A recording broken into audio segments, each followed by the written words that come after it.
zebras, welcome back. Apologies that this video is like over a week since my last one. I was very unwell there, and that unfortunately is the nature of EDS and POTS and everything else. I also had a kidney infection going on as well, and my POTS is going crazy at the minute. Thank you so much to all the nice messages on social media.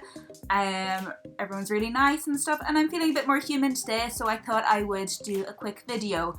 Just kind of a light one today, and it's something that has came up online a few times. I've seen people have asked me directly, or I've seen them ask other people, and it's basically, if you have EDS, is it okay to get tattoos? And that's a very basic question. And as you can see, I have several, so you know, you won't die, obviously, but I suppose what's important for people when they're asking is really not, is it okay? I mean, of course you're allowed, you are you, it's your body, but what are they, you know, what are the results of that? Because of EDS affecting the skin and it being an issue of your collagen, does that mean that you are more prone to infections? Does that mean that you are more prone to a longer recovery time and things like that? So I'm just going to do some basic stuff today around tattoos, and if you have EDS and you're thinking about getting a tattoo, stay tuned. So basically, to start off, I want to say, as with everything and with EDS and with loads of conditions, that there's such a broad condition. There's 13 types of EDS, remember. So what works for you, you know, even treatment wise, won't work for someone else. So that's something to remember. Just because a lot of people with EDS have tattoos, such as myself, doesn't mean that you will find it as easy to get. You might struggle in different ways than someone else with another person with EDS. And as I said, there's 13 types, so there's really that to take into consideration. So you know your body kind of better than most people, and probably even better than your doctor, and how you react to things. So firstly, the thing I would say is to know your skin yourself. If you are getting a tattoo, and this kind of stands for anyone, there's certain types of skin that holds ink better, and that it's just easier recovery from a tattoo. So I have quite light translucent skin and quite pale skin, which you know that's unfortunate. I have EDS and I'm Irish, so it's kind of goes hand in hand. But to be honest, I didn't find that affected me too much. Whereas, you know, and I think there's other elements to take into account, but first you need to kind of look at your skin. So for instance, with me, I have 8 tattoos, as you can see. I'll just run through them quickly in case anyone wants to know about them. I have a small one here for my friend's son that passed away. I have the Harry Potter one there. I have this one here as I work as a suicide intervention officer, and I thought it would kind of be a nice wee symbol to get for my volunteer work, is that. I have a rose here that I got after my treatment for cancer. The colour is the same, you know, charity ribbon colour for Hodgkin's lymphoma. I have the repeal tattoo, which was one of my most recent after the campaign to repeal the 8th Amendment, of course. And a little piece of heather there, kind of keeping within the flower theme that I seem to have going for some reason, which I didn't intend to start out that way. So this one then is for my dad. It's just an anchor because he was in the Navy, a lily to represent his mum, and then some poppies and stuff there that you can see, sorry, angle wise. And then of course I have a little teacup here.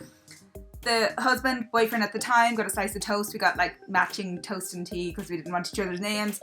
I have this for my teenage years. It's basically Love Heart Sweets. It says Dirty Grunger. Don't know if that can, okay, weird angles here.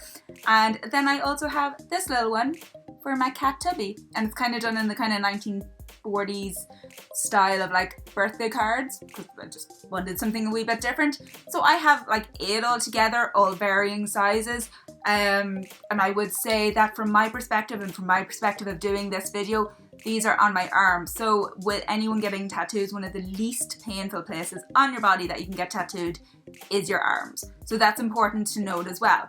So just going back to what I was talking about, everyone's skin being different and how you might have quite fragile skin. I would tend to have quite light, translucent, fragile skin.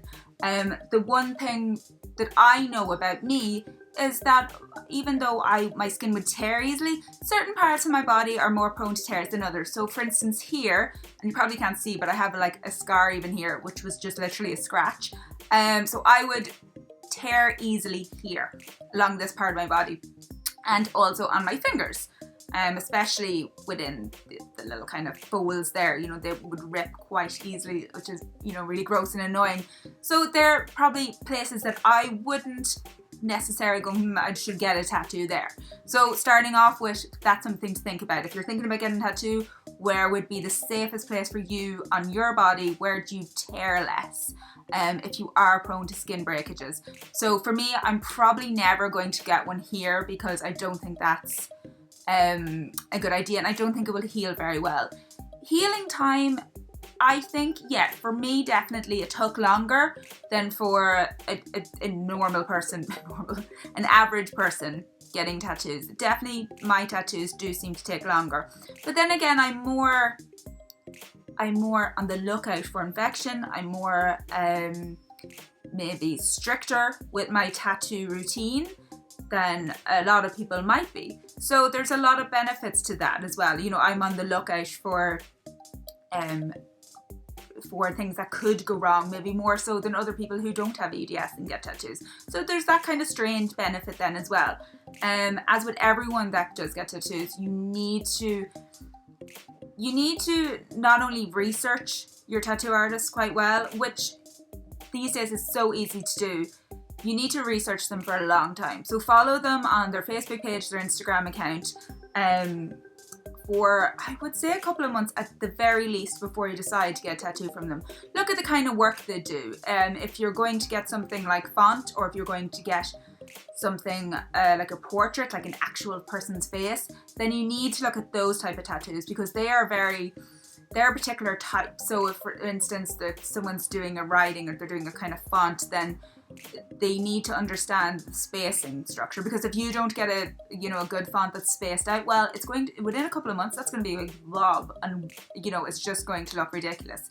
And then portraits is a massive one. Like, if they're not good at doing portraits, don't bother. Just don't bother. It's such a unique particular thing, and they could be amazing artists and not be able to do either writing or be able to do portraits. So that kind of goes, that's the normal stuff for everyone, whether you have EDS or not.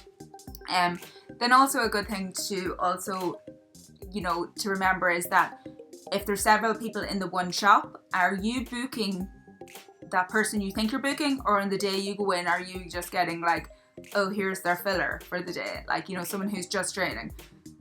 So you need to kind of go in with a strict mind, because this is your body that you're getting permanently stamped forever. So they're just kind of some basic, very basic guidelines, kind of to cover everyone. Again, always follow, and again, this is for everyone, always follow the instructions of the person tattooing you. So whether you have EDS or not, all tattoo artists will have their own kind of set of instructions afterwards.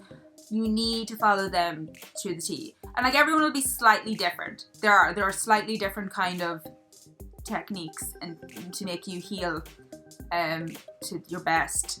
And you just need to really follow what the tattoo artist is telling you.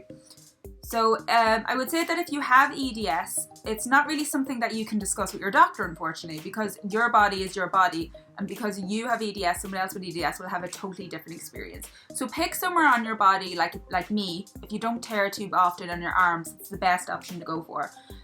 Note that you probably will take longer to heal, not necessarily, but you could take longer to heal. So don't freak out if it's taking you longer.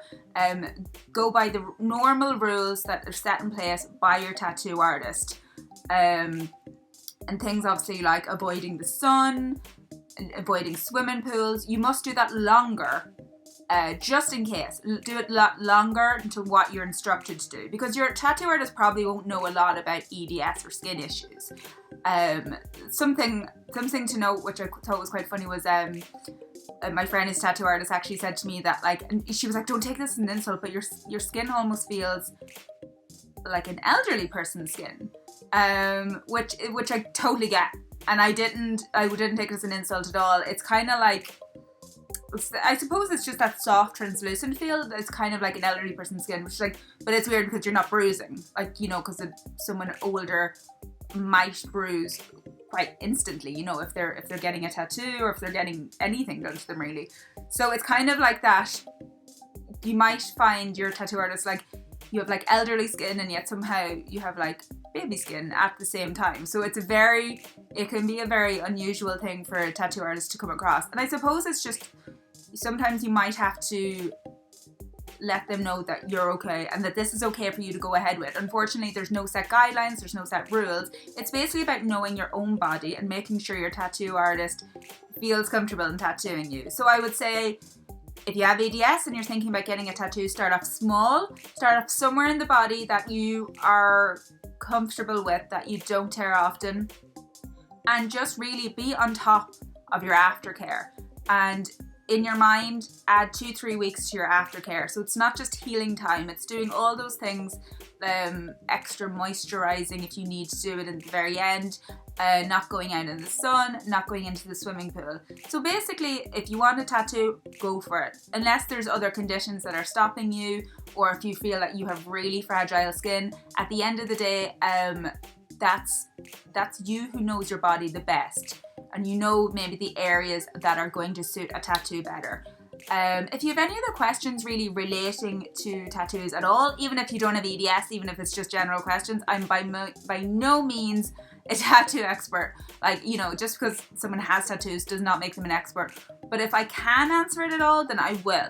And especially if it's relating to EDS and having tattoos.